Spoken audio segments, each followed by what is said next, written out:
Assalamualaikum warahmatullahi wabarakatuh. Perkenalkan, nama saya Widianul Antika dari kelas AK201.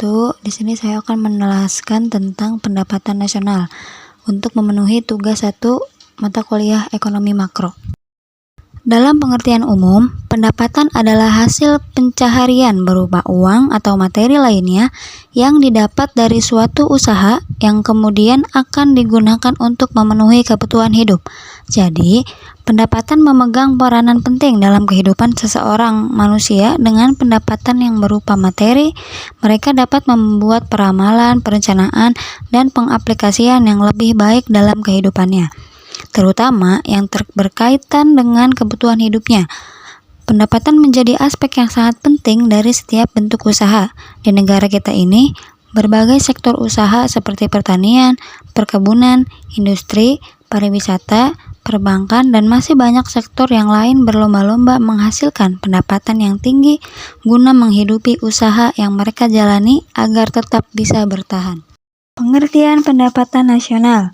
Pendapatan nasional adalah seluruh pendapatan yang diterima oleh setiap anggota masyarakat di suatu negara dalam periode tertentu, umumnya dihitung dalam 1 tahun.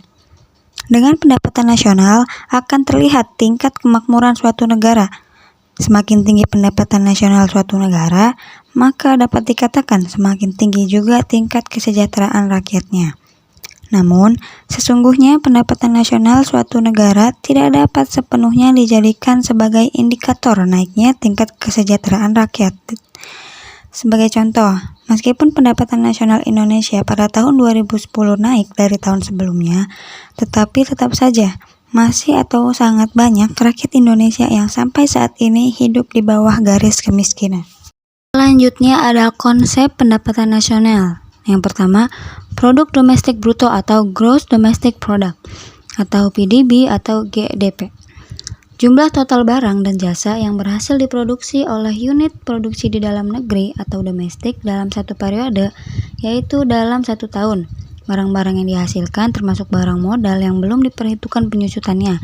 Karenanya, jumlah yang didapat dari GDP dianggap bersifat bruto atau kotor. Adapun rumus dari GDP adalah pendapatan masyarakat dalam negeri ditambah pendapatan asing dalam negeri.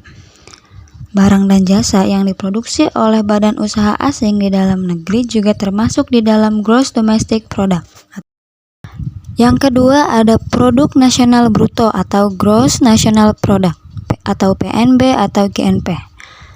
Nilai produk, baik barang maupun jasa yang diproduksi oleh masyarakat suatu negara dalam periode tertentu, umumnya dalam 1 tahun, produk tersebut termasuk yang dihasilkan oleh warga negara tersebut di luar negeri, misalnya pengusaha Indonesia yang beroperasi di negara lain.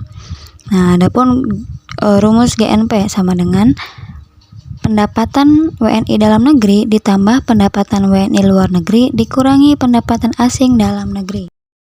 Yang ketiga ada produk nasional neto atau net national product atau PNN atau NNP.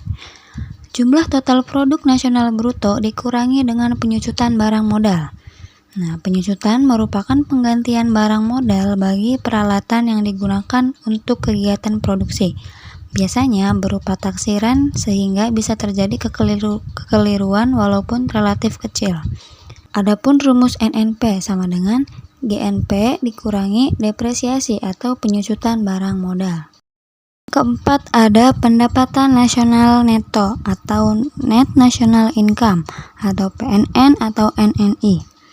Pendapatan yang dihitung berdasarkan jumlah balas jasa yang diperoleh masyarakat pemilik faktor produksi. Nah, adapun rumus dari NNI ini adalah NNP dikurangi pajak tidak langsung. Nah, yang dimaksud pajak tidak langsung ini adalah pajak yang bebannya dapat dialihkan kepada pihak lain seperti pajak penjualan, pajak hadiah, dan lain-lain. Yang kelima ada pendapatan perseorangan atau personal income atau PI.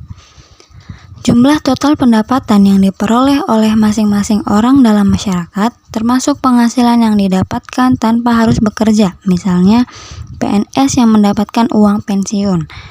Adapun rumus dari PI adalah NNI dikurangi pajak perusahaan, dikurangi iuran, dikurangi laba ditahan, ditambah transfer payment. Pendapatan perseorangan juga menghitung pembayaran transfer. Nah, adapun transfer payment adalah semua penerimaan yang bukan dari hasil balas jasa produksi, tapi diambil dari pendapatan nasional tahun sebelumnya. Dan yang terakhir ada pendapatan yang siap dibelanjakan atau disposable income atau DI. Penghasilan yang sudah dikurangi dengan pajak langsung sehingga dapat dibelanjakan atau disimpan dalam bentuk investasi. Adapun rumusnya adalah DI sama dengan PI dikurangi pajak langsung. Nah, adapun pajak langsung adalah pajak yang tidak bisa dialihkan kepada pihak lain, misalnya pajak penghasilan dan pendekatan perhitungan pendapatan nasional.